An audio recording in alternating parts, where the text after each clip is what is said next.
அண்மை செய்தியை பார்த்து வருகிறோம்.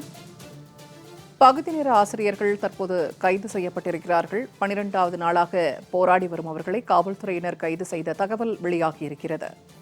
பணி நிரந்தரம் கோரிக்கையை வலியுறுத்தி கடந்த 12 நாட்களாக போராட்டத்தில் ஈடுபட்டு வந்த பகுதி நேர ஆசிரியர்கள் தற்போது காவல்துறையினரால் கைது செய்யப்பட்டிருக்கிறார்கள். அறவழியில் போராடும் தங்களை ஏன் கைது செய்கிறீர்கள் என்று காவல்துறையிடம் அவர்கள் கேள்வி கேட்கும் காட்சியை தற்போது நாம் அண்மை செய்தியாக பார்த்து வருகிறோம். கூடுதல் தகவல்களை தருகிறார் செய்தியாளர் லாவண்யா. இப்ப பகுதி நேர ஆசிரியர்கள் தற்போது கைது செய்யப்பட்டதாக தகவல் வெளியாகி இருக்கிறது. கூடுதல் விவரங்கள் என்ன?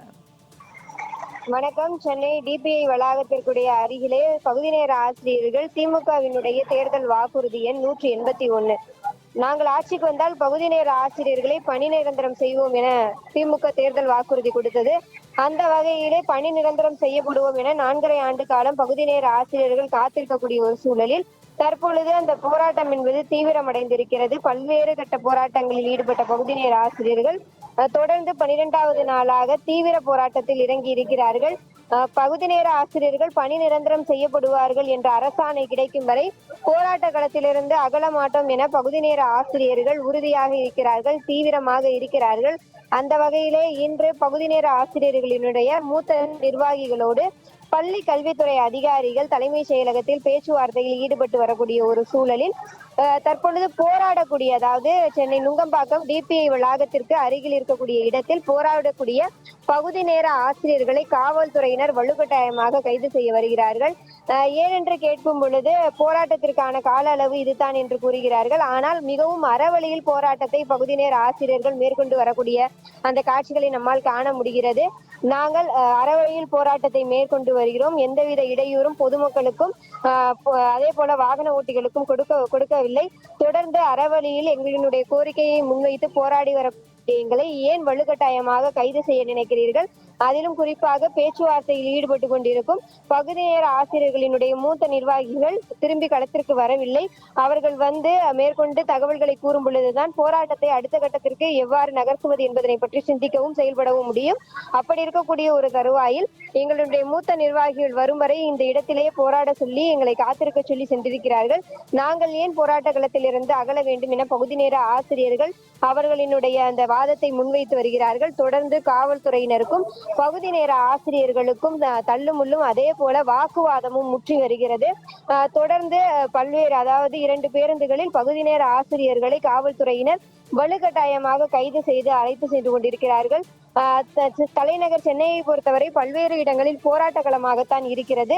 இது போன்று போராடுபவர்களை பேருந்தில் அழைத்து சென்று பல மணி நேரம் அலைக்கழித்து சென்னையையே சுற்றி காட்டிவிட்டு ஏதாவது ஒரு இடத்திற்கு சென்று மாலை வேளையிலே இறக்கிவிட்டு வருவது காவல்துறையினுடைய வழக்கமாக இருக்கக்கூடிய ஒரு சூழலில் கழிவறை செல்வதற்கு, உணவு உண்பதற்கு மிகுந்த சிரமத்தை குறிப்பாக பெண் ஆசிரியர்கள் சந்தித்து வருகிறார்கள்.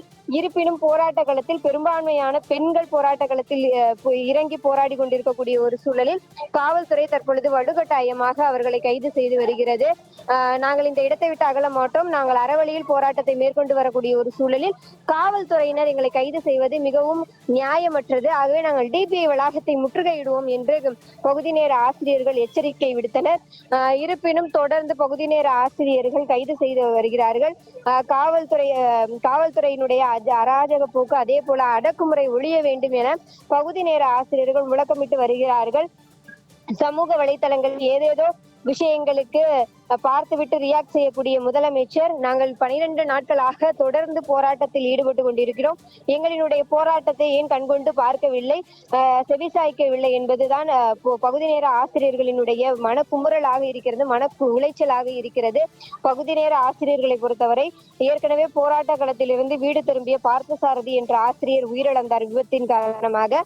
அதே போல அந்த 12 நாட்கள் போராட்டத்தில் கண்ணன் என்ற பகுதி நேர ஆசிரியர் மன உளைச்சல் காரணமாக விஷம் அருந்தி பணி நிரந்தரமே செய்யப்படாத ஒரு மன உளைச்சல் அழுத்தி அந்த அழுத்தம் காரணமாக விஷம் அருந்தி அவர் உயிரிழந்திருக்கிறார். அந்த சோகமே இவர்களின் மத்தியிலே மிகப்பெரிய ஒரு சோக அலைகளை வீசி கொண்டிருக்கக்கூடிய ஒரு சூழலில் பள்ளிக்கல்வித்துறை அமைச்சர், அதே போல முதலமைச்சர் இறந்த கண்ணனினுடைய குடும்பத்தாருக்கு எந்தவித அஞ்சலி கூட அவர்கள் கூறவில்லை, செலுத்தவில்லை. அதுவே பகுதி நேர ஆசிரியர்களின் மத்தியிலே மிகப்பெரிய ஒரு அதிர்ச்சியையும் வெறுப்பையும் ஆதங்கத்தையும் ஏற்படுத்தி இருக்கிறது. தொடர்ந்து பகுதி நேர ஆசிரியர்கள் தீவிரமாக போராட்டத்தை முன்னெடுத்து வரக்கூடிய சூழலில் அவர்கள் பல்வேறு பேருந்துகளில் கைது செய்யப்பட்டு கொண்டிருக்கிறார்கள். வரிசையாக அரசு பேருந்துகள் நிற்க வைக்கப்பட்டு இருக்கிறது. வலுக்கட்டாயமாக பகுதி நேர ஆசிரியர்கள் கைது செய்து சமுதாய நலக்கூடத்திற்கு அழைத்து செல்லப்படுகிறார்கள். நாங்கள் கைதுக்கு ஆட்பட மாட்டோம், கைது என்பது கைதுக்கு நாங்கள் உட்பட மாட்டோம், நாங்கள் மிகவும் அறவழியில் போராடி கொண்டிருக்கிறோம். சமுதாயத்திற்கு குந்தகம் விளைவித்து பொதுமக்களினுடைய அமைதிக்கு குந்தகம் விளைவித்தால் எங்களை நீங்கள் கைது செய்யலாம், ஆனால் அறவழி போராட்டத்தை நீங்கள் இப்படி கையாள்வது சரியில்லை என்பதுதான் பகுதி நேர ஆசிரியர்களினுடைய எண்ணமாக இருக்கிறது. படித்து பட்டம் பெற்று மாணவர்கள் மத்தியிலே ஒரு நன்மதிப்போடு பாடம் நடத்தி வரக்கூடிய பகுதி நேர ஆசிரியர்களை பொறுத்தவரை தொடர்ந்து போராட்டத்தில் ஈடுபட்டு வருகிறார்கள். அவர்களுக்கு இதுவே மிக மன உளைச்சலை கொடுக்கிறது. ஏனென்றால் பள்ளி சாலைகளுக்கு செல்லக்கூடிய பகுதி நேர ஆசிரியர்கள் நடுத்தெருவில் நின்று கொண்டு போராட்ட களத்தில் இருந்து கொண்டிருக்கிறார்கள். அவர்களுடைய மாணவர்கள் எப்ப வருவீங்க டீச்சர் என்ற அழைப்புகளை எல்லாம் விடுப்பதாகவும் அதுவே மிகப்பெரிய ஒரு மன வருத்தத்தை கொடுப்பதாகவும் பகுதி நேர ஆசிரியர்கள் தெரிவிக்கின்றனர். எப்படியாவது தங்களினுடைய கோரிக்கையை இந்த அரசாங்கம் நிறைவேற்றி தர வேண்டும் என்பது பகுதி நேர ஆசிரியர்களினுடைய எண்ணமாக இருக்கிறது.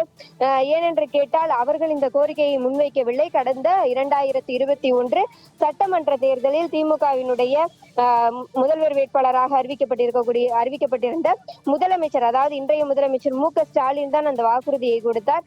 180 ஆசிரியர்கள் பணி நிரந்தரம் செய்யப்படுவார்கள் என்ற அந்த வாக்குறுதியை கொடுத்த முதலமைச்சர் இன்று அதனை கண்டும் காணாமல் ஒரு வெற்று வாக்குறுதியை போல நடந்து கொண்டிருக்கிறார். அது மட்டுமல்லாமல் கனவு காணுங்கள், உங்கள் கனவை சொல்லுங்கள் என்றெல்லாம் முதலமைச்சர் கூறுகிறார். எங்களினுடைய ஒரே ஒரு கனவு பகுதி நேர ஆசிரியர்களை பணி நிரந்தரம் செய்ய வேண்டும் என்ற தேர்தல் வாக்குறுதி 181 நிறைவேற்ற வேண்டும் என்பதுதான் எங்களினுடைய கனவு என்று பகுதி நேர ஆசிரியர்கள் கூறுகிறார்கள். விடியல் அரசு என்று சொல்லிக் கொள்கிறார்கள், அதே போல திராவிட மாடல் என்று சொல்லிக் கொள்கிறார்கள், சமூக நீதி அரசு என்று சொல்லிக் கொள்கிறார்கள், மகளிருக்கான அரசு என்று சொல்லிக் கொள்கிறார்கள். ஆனால் இங்கு பெரும்பான்மையான மகளிர் தான் போராட்ட களத்தில் இருக்கிறோம். அதே போல சம்பளத்தில் மிகவும் சொற்ப சம்பளத்தை வாங்கி கொண்டு 12,500 ரூபாயை வைத்து குடும்பத்தை நடத்தி கொண்டு இருக்கிறோம். இங்கே எங்க சமூக நீதி இருக்கிறது? அதே போல இது எப்படிப்பட்ட மகளிருக்கான அரசாக இருக்கிறது என்பது பற்றியான பல்வேறு கேள்விகளை பகுதி நேர ஆசிரியர்கள் தொடர்ந்து எழுப்பி வருகிறார்கள். பகுதி நேர ஆசிரியர்களை பொறுத்தவரை திமுக அரசின் மீது நம்பிக்கையற்ற ஒரு சூழலில் இருக்கிறார்கள். பகுதி நேர ஆசிரியர்கள் மட்டுமல்லாமல் இடைநிலை ஆசிரியர்கள், அதே போல நியமன தேர்விலே தேர்ச்சி பெற்ற இடைநிலை ஆசிரியர்கள் என பல்வேறு ஆசிரியர் கூட்டமைப்புகளே திமுக அரசின் மீது மிகப்பெரிய ஒரு அதிருப்தியில் இருப்பதனை போராட்டங்கள ஏனென்று கேட்டால் தலைநகர் சென்னையினுடைய பல்வேறு இடங்களில் போராட்ட களமாகத்தான் இருக்கிறது. நாளொன்றுக்கு பல்வேறு போராட்டங்களை தலைநகர் சென்னை சந்தித்து வருகிறது. காவல்துறையினரை திணறும் வகையிலே பல்வேறு போராட்டக்காரர்களை சந்திக்கக்கூடிய வகையிலே ஒரு நாளாகத்தான் ஒவ்வொரு நாளும் விடிந்து கொண்டிருக்கிறது.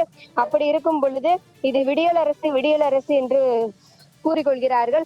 போராட்டத்திற்கான விடியல் மட்டும்தான் இங்கு இருக்கிறது. அதற்கான நீதிக்கான ஒரு விடியலாக இருக்கவில்லை. நாங்கள் இருளில் வாழ்ந்து கொண்டிருக்கிறோம் என பகுதி நேர ஆசிரியர்கள் நம்மிடம் தெரிவித்திருக்கிறார்கள்.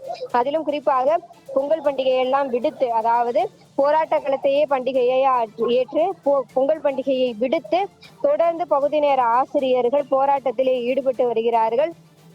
அவர்களை பொறுத்தவரை அந்த பணி நிரந்தரம் என்று சொல்லக்கூடிய அந்த ஒற்றை கோரிக்கையை அவர்கள் கனவாக இருக்கிறது. அந்த ஒற்றை கோரிக்கை தான் அவர்களுடைய நம்பிக்கையாக இருக்கிறது.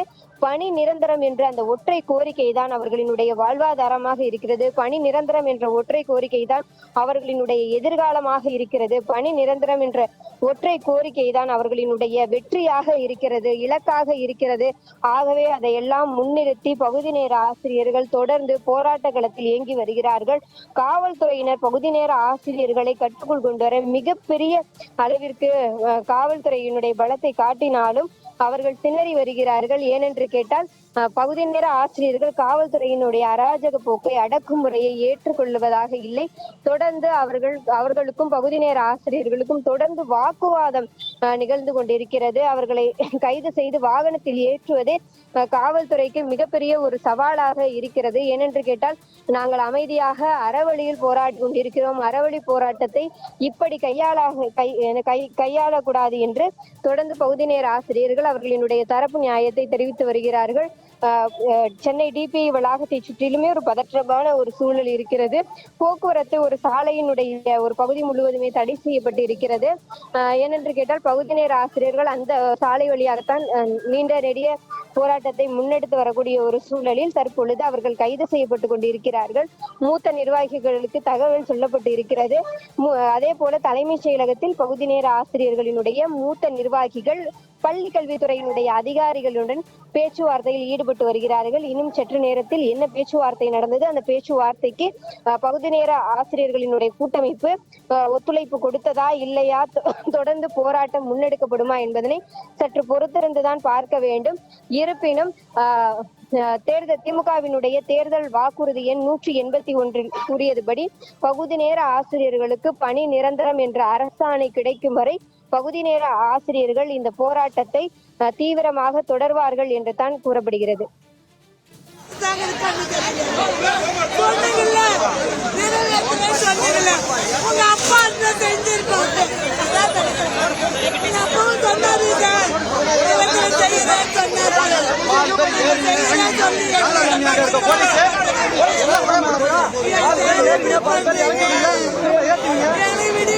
எப்பதான் பிறக்குமா?